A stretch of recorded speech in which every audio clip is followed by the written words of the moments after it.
एक समय शहर से कुछ ही दूरी पर एक मंदिर का निर्माण किया जा रहा था।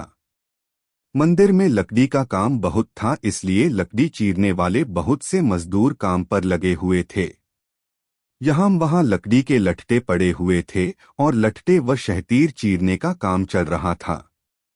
सारे मजदूरों को दोपहर का भोजन करने के लिए शहर जाना पड़ता था, इसलिए दोपहर के समय 1 घंटे तक वहाँ कोई नहीं होता था। एक दिन खाने का समय हुआ तो सारे मजदूर काम छोड़कर चल दिए। एक लट्ठा आधा चिरा रह गया था। आधे चिरे लट्ठे में मजदूर लकड़ी का कीला फंसाकर चले गए। ऐसा करने से दोबारा आरी घुसाने में आसानी रहती है।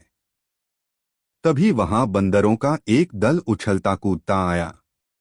उनमें एक शरारती बंदर भी था, जो बिना मतलब चीजों से छेड़छाड़ करता रहता था। पंगे लेना उसकी आदत थी।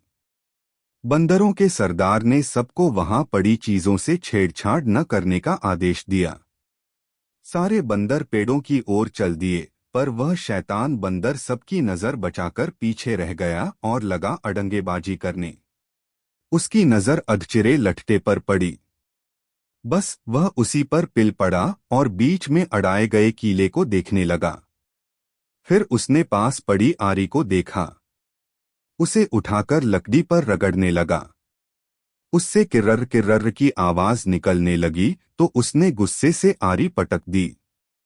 उन बंदरों की भाषा में किर्रर किर्रर का अर्थ निखट्टू था।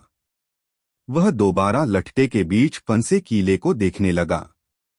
उसके दिमाग में कौतूहल होने लगा कि इस कीले को लट्ठे के बीच में से निकाल दिया जाए तो क्या होगा। अब वह कीले को पकड़कर उसे बाहर निकालने के लिए जोर आजमाइश करने लगा।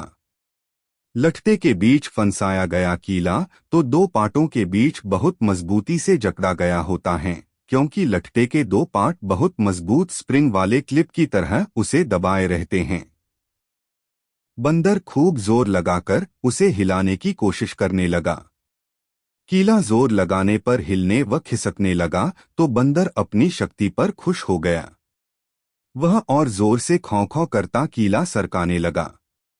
इस धींगामुश्ती के बीच बंदर की पूंछ दो पाटों के बीच आ गई थी, जिसका उसे पता ही नहीं लगा।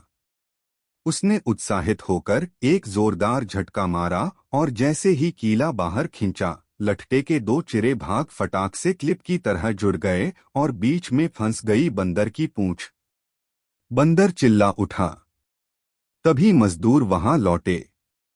उन्हें देखते ही बंदर ने भागने के लिए जोर लगाया तो उसकी पूंछ टूट गई।